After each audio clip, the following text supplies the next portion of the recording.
Okay, so this area here, this is the transport control area. So we've got a shuttle wheel here. So this is just echoing what happens in Pro Tools transport. So however Pro Tools has got this set up, this is how it works. You've got, you know, quick locate buttons. You've got rewind, fast forward, stop and play, record. This changes between scrub and shuttle, so this becomes a shuttle wheel instead of a scrub wheel, like that, depending on which mode you're in. And that essentially, this is just transport.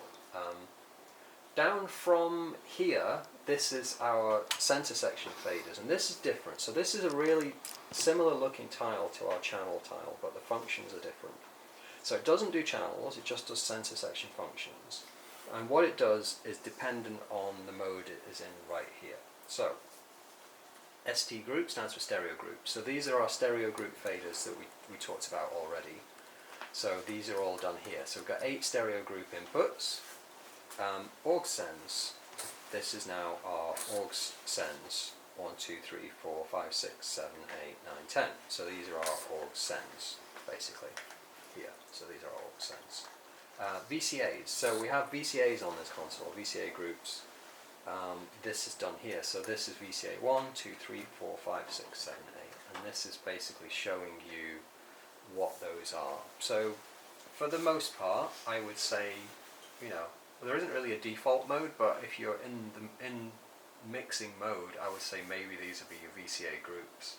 And you could have, you know, a drum group, bass, guitars, keys, vocals, so on and so forth. And you label these and set them up as per.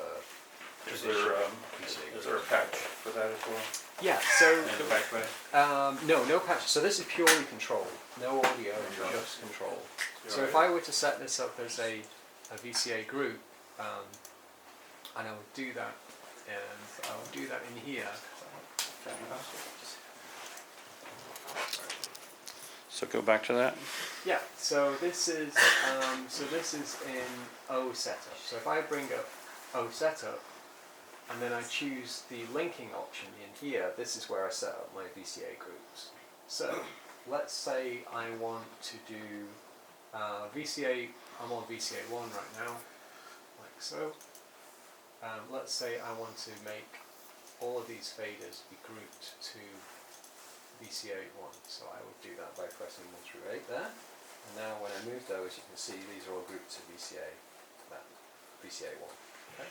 Now let's say on VCA 2, I wanted to make, I don't know, faders 9 and 10 on VCA 2. So now I would go like that, and now VCA 1 and 2 is on VCA 1 and 2 is on there, like that. So large fader groups, small fader groups, whatever you want to do. So yeah, so that's how you set up your VCAs, and then basically you just can mix, you know, all drums on there, or bass on there, keyboards, vocals, background vocals, whatever you want to do. So you can mix them very, very easily there. Makes sense? Okay. Alright, so in addition to it being analog stuff on the console, it can also be a DAW layer as well, just by pressing this. So you could have this one be your exact same mirror of these DAWs, or again, you could change that and have it differently. So if you want to have DAW 1 through 24, you have to change them independently. Right now, each bank you do. independently. In the future, you will be able to do that for the whole console. Yes, but right now you do. Yes, like that. So that's done here. Other stuff, again, this is just the same as here. You know, soft keys, selection modes, all of that is identical on this section as it is on these two sections as well. This stuff over here, this is the multifunction monitor section, but this is cool. So we'll go through this slowly actually, because there's quite a lot going on in here. This is one of the areas of the console where there's actually kind of sub menus. Most of it is not really too much in the way of one button press away.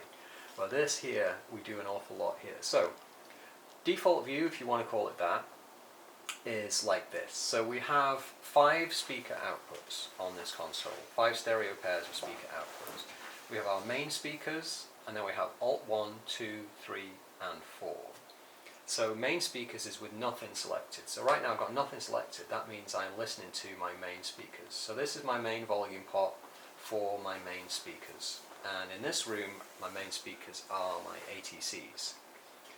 If I wanted to listen to my NS10s, they are on Alt 1. So if I press Alt 1 now, I'm listening to my NS10s.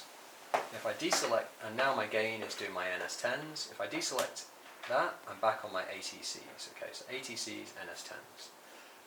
We don't currently have anything connected to 2, 3, or 4, but we could do if we wanted to. And actually Alt 4 is specific. That can be a switch for your sub. You can actually have your sub switched. So if you didn't want to have this arrangement like you have now, if you wanted to, you could wire your sub to Alt 4 and have the sub be switched in and out with your ATCs if you really wanted to. So that's the kind of default. Dim button, cut button. So dim button, this is the amount that it dims when you press the dim button, and you change that by pressing dim, and then there's a gain here. So now I'm not changing the main volume, I'm changing the amount that I'm dimming by every time I press the dim button. And I usually have that to be around about 12 or so, minus 12. So dim dims by minus 12 each time you press it. Cut mutes the speakers completely. So that cuts or mutes the speakers completely. It still retains the same volume, but that's just a cut and uncut. So that's for both left and right. We've got individual cuts here over here. So we've got cut left and we've got cut right. So we can individually cut the left channel or the right channel. We can listen in mono. So this takes a mono fold down and makes it mono. Takes a stereo signal and folds it down to mono for the speakers. Only for the speakers, not for the mix buses, just what we're listening to. So that's a mono. Then we have a phase left button, which is a momentary button. So that phase reverse is left channel only. That's just so you can check for phase, basically.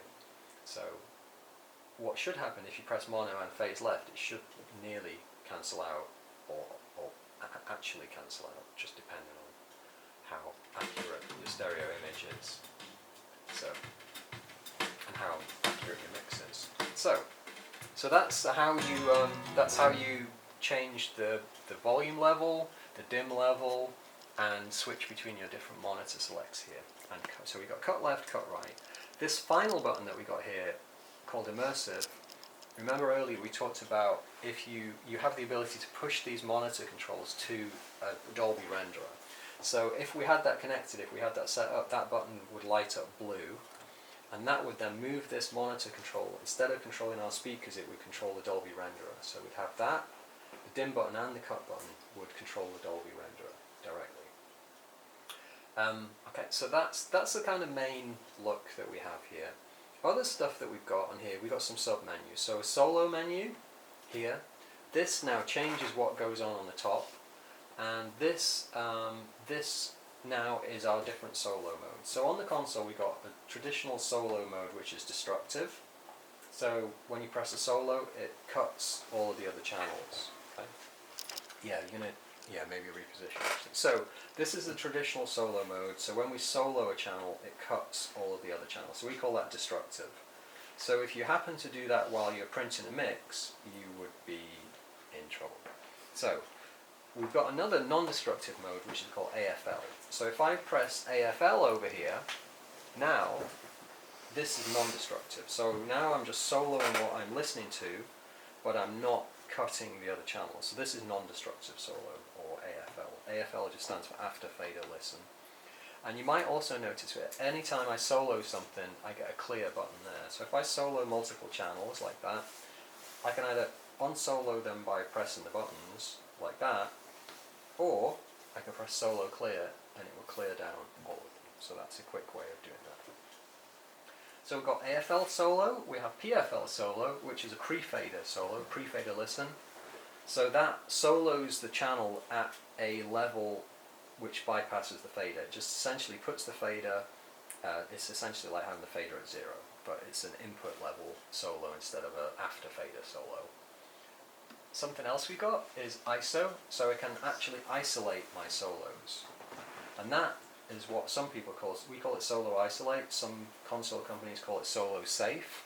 So you might want to do that, let's say if you have reverb returns coming up on channels.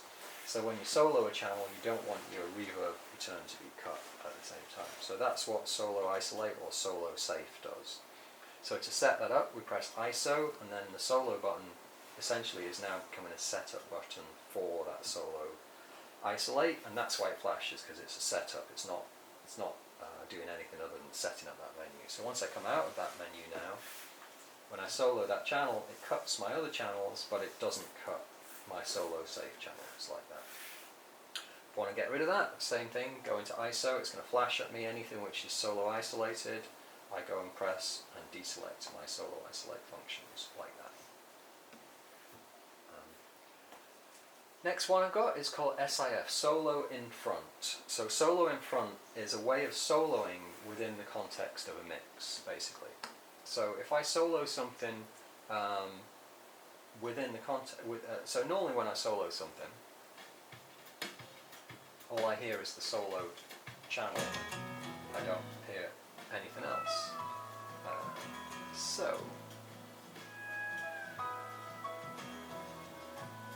what I should be able to do, here we go, yeah, so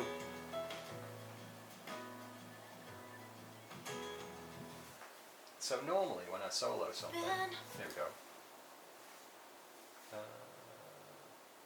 I can basically use this as a blend to listen to the solo channel in the context of the mix. So my solo in front level is how I would do that, basically.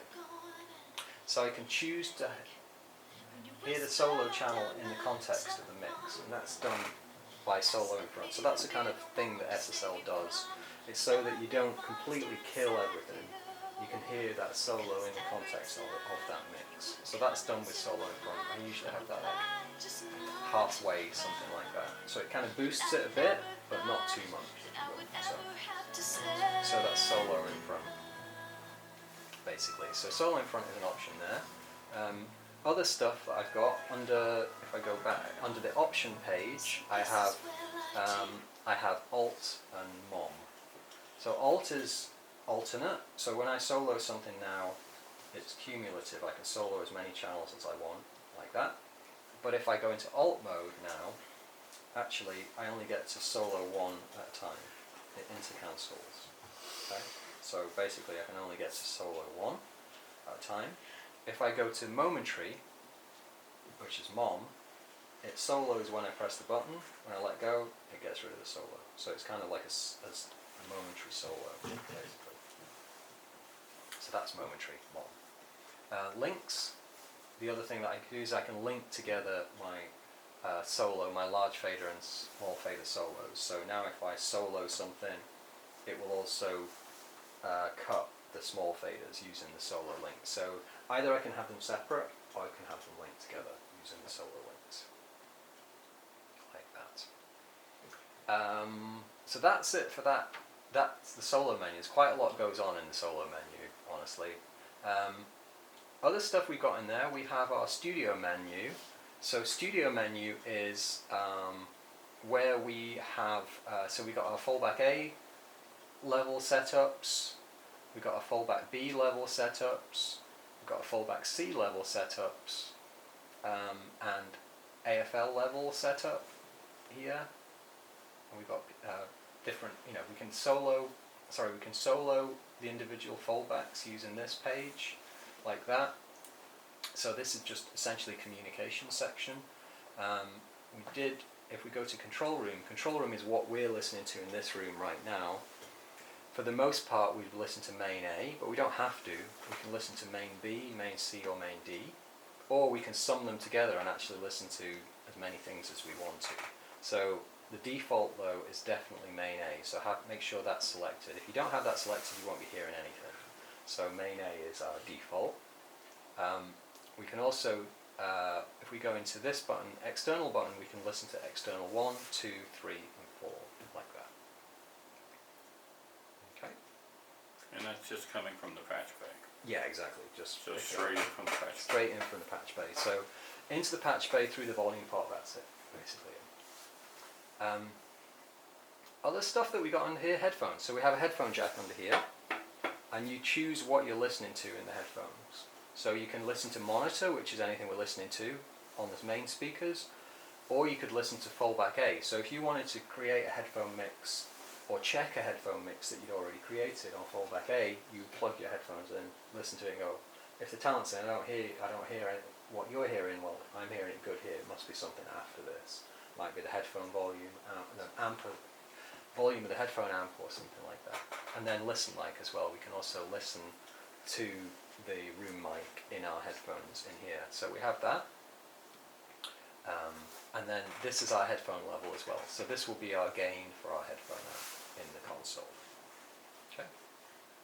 But default, I would say, will be monitor unless you wanted to change it. Next things, meters. So this is how our meters are displaying level, basically. So if we look at our meters on the console, we've got different modes here. So if I press peak hold now, okay, and then press stop, you will see that we have our meters there on the channels and on the sensor section. They are there permanently. So this is peak hold. It just holds the peak. If I press peak clear, it clears the peak. So if I hit play again, and we're going to see something here. So this is with no peak selected. It doesn't store it. Normal peak holds it for a few seconds, and then when I hit stop, eventually it goes away. But it keeps the peak for, I think it's like 2 or 3 seconds, something like that. So this is kind of useful, but essentially it resets the peak periodically, so you can see where you got to, but ultimately it doesn't hold it. Difference between that and hold is it keeps that peak level permanently. It never lets go of it until you clear it down. Okay, so that's basically it. So kind of normal-ish mode, I would say, is that peak on, so that it stays there for a little bit until it goes away. And then the other thing that we've got here is overload hold. So if I have an overload button, so overload here. So let's just look at this channel here specifically. If I go and look at this channel and increase my gain on this channel like so, and I'm going to boost my EQ, so I'm just going to see if I can overload it.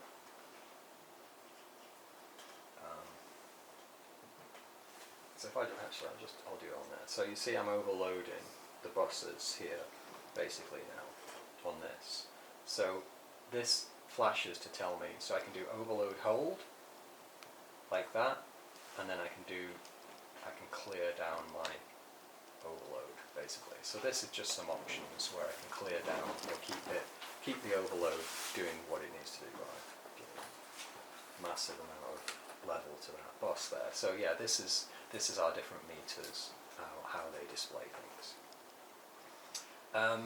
Other stuff we've got in there, detail view. So this is just a detail view of the main section. So this is just an echo really of our communication section over there. That's it really, from that section, that's it. I think the next section will be, any questions on that? Or?